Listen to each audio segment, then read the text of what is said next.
scuba diving. That's probably not the first thing you think of when you're planning a trip to Iceland, but I urge you to reconsider. It's listed consistently in the top 5 dives in the world, but you can also snorkel it. It's the purest water on Earth. Hey guys, I'm your host, Alex Swolinski, and today we're going to explore the Silfra Fissure, a world-renowned diving spot in Iceland's Thingvellir Lake. Make sure to like us on Facebook and Instagram to see pictures and get extra content about what we're about to explore on today's episode.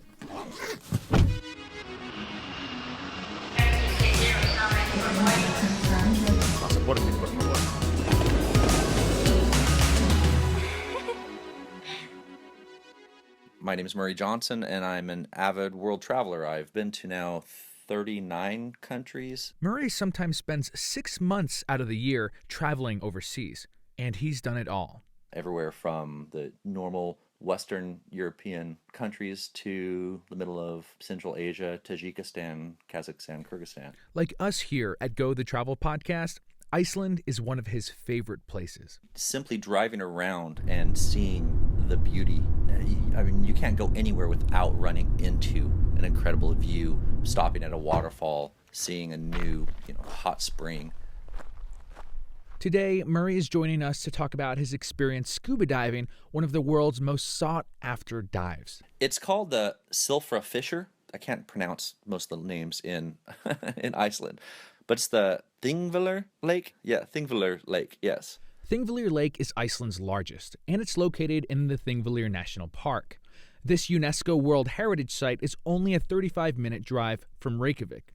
The lake here is filled with melting glacier water that travels underground through lava rock for a very long time. For up to 100 years, which is like the largest, essentially, Brita filter in the world. The water is so clear that divers and snorkelers can see everything. The visibility in there is unstoppable. It's over 100 meters you can see. I mean, it's crystal clear. The fissure's over 100 meters itself. It's clearer underwater than it is in the air. I had one person who was a friend that was diving with me. Silfra Fissure. Okay. Hi, my name is Alyssa Moreau, and I dove the crater in Silfra Fissure. Wait, what is it? Alyssa and Murray dove with a tour company based out of Reykjavik that specializes in diving and snorkeling tours in the Silfra Fissure. They have dry suits for you. You have to be scuba certified and have done so many dives in order to go on this dive. They suit you all up. You have like a seal across your neck and your hands, and then they put gloves on over and connect them, and a hoodie on over and connect them. So all that ever gets wet is your neck, face, and hands, and it's extremely cold. Yeah, it's cold. It's just above freezing. And you can only be under for about 45 minutes at a time, so they don't recommend long dives. So they split it up into 2. But there's something just exhilarating. Now, when you're in there, your face is exposed and your hands are somewhat exposed. Everything else is pretty tight, but you still get that chill of hitting that water. When you first get under, a dry suit's really weird to get used to the buoyancy in it, but you can only go down 40 feet in Iceland, because at any point if the crater cracks, the hot water comes up from underneath and you can boil yourself down there, so they make you stay at the surface level just in case, so kind of have a gap to cool that water down before you cook. It's where the European or the North American and Eurasian continents are separating. The Silfra Fissure marks the point of a massive continental divide that starts north of Iceland and can be traced as far south as the tip of South America. It gets a bit more complicated. It's not just one line. It basically diverges. That's Gro Pedersen. She's a geologist and postdoctoral fellow at the University of Iceland. Iceland is located at the mid-Atlantic ridge, but you also have a hotspot. So there we're seeing enhanced seismic activity, so lots of earthquakes. Seismic activity like earthquakes are a direct result of this continental divide. One plate is moving 1 centimeter, the other plate 1 centimeter in the other direction, so that is approximately the same as your nails are growing each year. Diving the Silfra Fissure puts you right in between these two continents. It's pretty amazing, because as you're diving, at one point you go and you can touch both continental plates. I actually almost had to sprawl out to touch them because it was pretty far apart. I could do one arm and one leg, but I couldn't touch with both arms. It was too far apart. Murray's monkey arms could, but not mine. I added another 2 centimeters to the drift by pushing it out, but I'd like to take credit for anything that I can.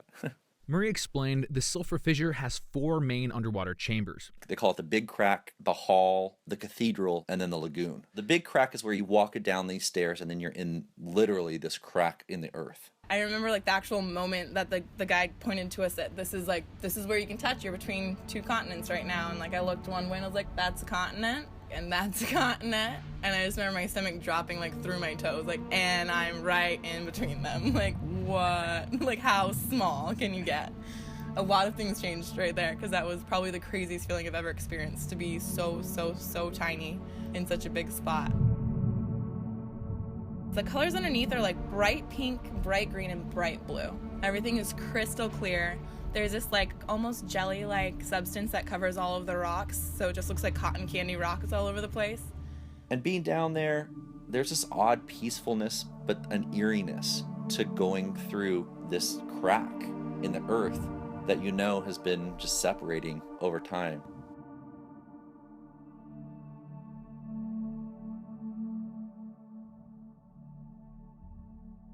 We have some great Silfra Fissure dive photos at gothepodcast.com.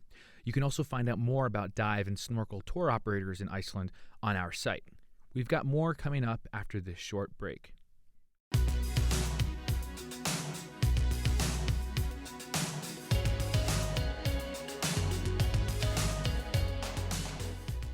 The work environment is changing. Instead of being stuck in a cubicle, you can work virtually anywhere.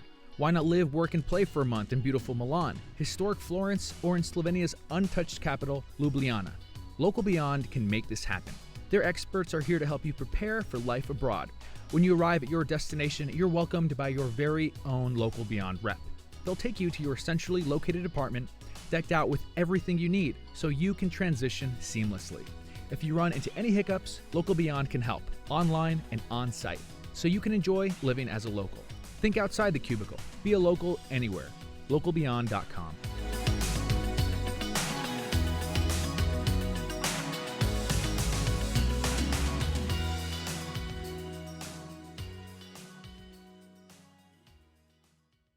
Hey guys, we're back. So when I was interviewing Murray and Alyssa, they gave me this idea, and it's something you should definitely consider doing if you ever go to Iceland.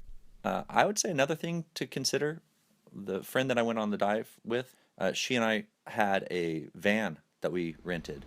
I got a fun little sleeper van. Little manual 5-speed sleeper van with a bed and a mini fridge and a heater in the back. And we would sleep in the van and drive around and stop somewhere. And a little hotel on wheels seemed to be the best idea for me. If you're adventurous and you're into that kind of thing, I would say it's the best way to do it, because you don't have to have a plan. And when you're in Iceland, you might turn a corner and end up in this beautiful little fjord where you just can't leave for the night, so you stay, and you couldn't know that beforehand until you see it, because nothing out there is mapped out like that. It gives you so much flexibility. And the people there, you know, some areas, like I live in Southern California, and if you had a van that you're sleeping in, you'd have to do it really secretively. Well, you're in this van that has the big stickers on the side. Everyone knows what those vans are. And you can park in a neighborhood. You can park in a parking lot. We never had any kind of questions or problems. They're really open. Alyssa said she paid around $1,100 to rent this van for about 10 days. It's pretty affordable to get it. I mean, if you think of you're getting your car and your accommodation all in one, and the freedom to be anywhere, it's definitely affordable. And if you run into any locals, they're really friendly there. I met a few locals in these tiny little towns I'd come across. That would be like 8 to 12 houses.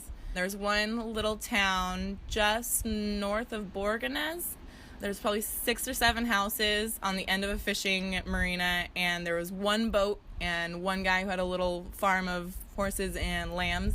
And I stopped in for gas. It was basically a house with a gas pump outside. And I asked him if there was any like cafes nearby that I could get like a sandwich or a meal at, and he told me there wasn't for like 6 hours each way. So him and his wife invited me inside for a chicken sandwich and sauce. Some of the most friendly people I've ever met in any of my travels were in Iceland. And that went from everywhere from just strangers that we'd meet on the street to any of the people that work in any of the shops. If you're interested in finding out more info on renting a van in Iceland or diving the Silfra Fissure, you should check out our website at gothepodcast.com. There you can read more about what we talked about in today's episode. And don't forget to subscribe to the podcast and follow us on social media. We'd like to thank Murray Johnson, Alyssa Moreau, Gro Pedersen, and Local Beyond for helping this episode happen. And thank you for listening. I'm Alex Walensky, and this is Go the Travel Podcast.